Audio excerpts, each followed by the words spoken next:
It's another edition of the In the Muddy podcast for KeenelandSelect.com. Tom Leach, along with Keeneland's director of simulcasting, Jim Goodman.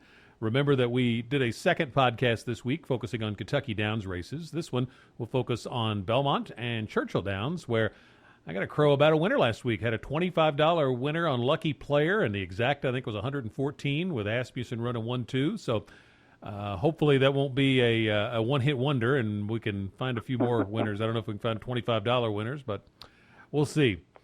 Jim, let's start at Churchill with the ninth race, the Open Mind for 3-year-olds and up at 6 furlongs. And I thought the top three choices in here were pretty even. I had a tough time deciding on somebody. Where did you land?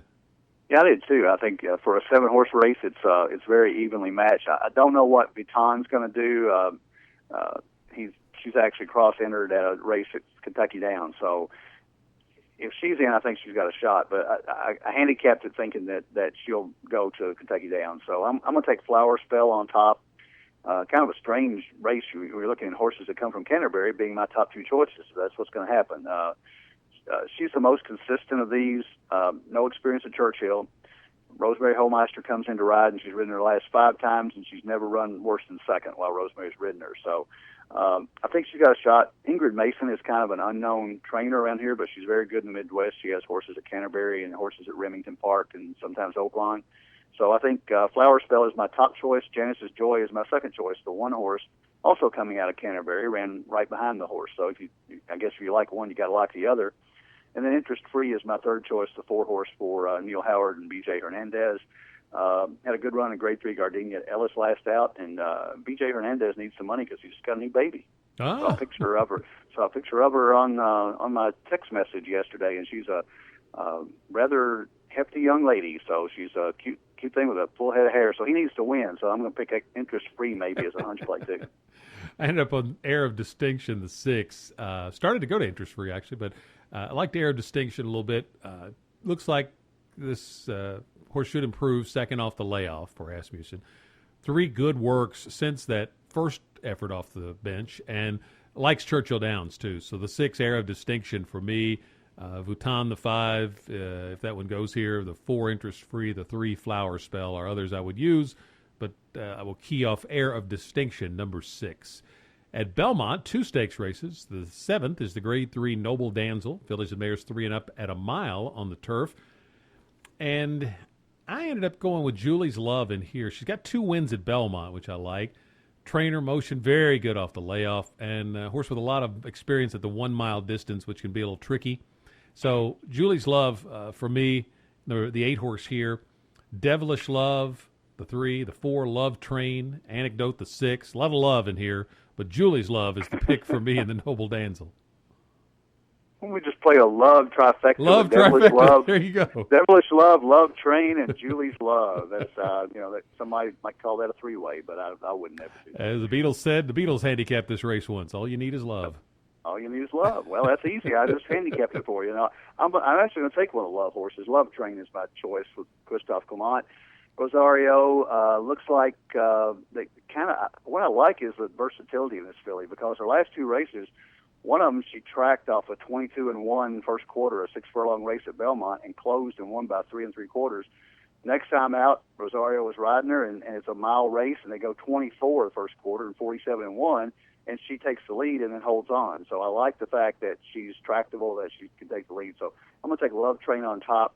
My second choice would be Anecdote, the 6, for Clement. I think he's got a shot at having the exacta here. The horse comes out of Ascot, ran in a $247,000 Grade 2 stakes at Ascot last out.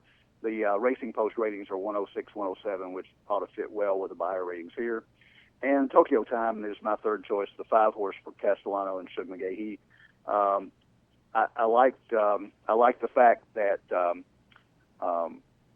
she's coming off 2 wins in a row, and Castellano has been riding the horse forever. So 3 for 10 lifetime. I'm going to take Tokyo Time below the horses, but I'm going to get on the Love Train for my top choice. 8th race, the Grade 2 Sands Point, 3-year-olds at a mile and an 1/8 on the turf. You've got Sea Queen, who's won a graded stake at Belmont earlier, or ran second and won a listed stake. A little bit Sassy, who ran here at Kentucky and did well. Daring Dancer won at Keeneland. So interesting group here. Where did you land in the Sands Point? None of those. No, no, I'm kidding. The horse I like is Ball Dancing. You look at the horses come from Europe. This horse is run in France, and this is first time in North America, so that's always a tough choice. But ran at Chantilly in the Prix de Diane Longines, Grade 1, and only got beat by 1 3/4 out of $1 million race. So I'm thinking that she may be ready for this. The other horse I like, Sea Queen, was beaten in the Del Mar Oaks. It was kind of a ship out there for not much, but she loves Belmont, 2 for 3 at the distance, gets Rosario back. And the third choice I have is Excellence, also coming out of that race in France, but she has had 2 races here back in the States. She ran the Belmont Oaks, the Grade 1, and didn't disgrace herself, and came back and almost won the Lake Placid. So those are my top 3 choices, with a very slight edge to Ball Dancing, the 10 on the outside. Well, as we often say, we don't collaborate beforehand, but that's who I went to as well. Chad Brown, very, very good with horses coming into his barn from Europe for the first start. Horse gets LASIK, and as you mentioned, kept Grade 1 company in Europe, so there's some quality there in Ball Dancing. And I think if she runs to that Grade 1 company, then you may get a bit of an overlaid price here, one time only probably. So Ball Dancing, the 10 is the pick for me. I'll use with Sea Queen the 5, the 6 a little bit sassy, the 8 Daring Dancer. Hard to separate any of those, so I'm hoping Ball Dancing is a decent price, and key that one top and bottom with those other 3 in exactas. So that's the card at Belmont on Saturday. Again, remember, we did a separate podcast for the Kentucky Downs 4 Stakes card on Saturday. And we're counting down, of course, to the start of the fall meet at Keeneland. Anything special going on for simulcast patrons out at Keeneland? Just getting ready for that. This is kind of an in-between weekend. Kentucky Downs has got the best racing on Saturday. There's no doubt about that. And I hope people come out and play that track. It's so cool to watch the horses run on that undulating track, and it's just a neat atmosphere down there, and you can get some huge prizes. We do not have a contest this weekend. We do have a contest next Friday on the 19th for Churchill night racing. Churchill has changed their schedule around, so they got 2 Friday nights this September rather than 2 Saturdays. Try not to compete with U of L football and UK football. So remember, Churchill Downs tournament is on Friday night the 19th. You come out on simulcasting all weekend. We're open all weekend, and there's some nice races on Sunday as well. So just a great time to be out at Keeneland. There's a lot of activity. All the sales are going on, so there's a huge crowd out here, and there's a lot of electricity in the air. And it's only 3 weeks from Friday to live meet. And we should also remind folks, you mentioned the great prices, big fields at Kentucky Downs. They have another Wednesday card coming up this coming week, so folks should be aware of that. There's some good opportunities on that Wednesday card, too. They do, and they run 2 Saturdays and 3 Wednesdays, only 5-day meet, so it's short opportunities there.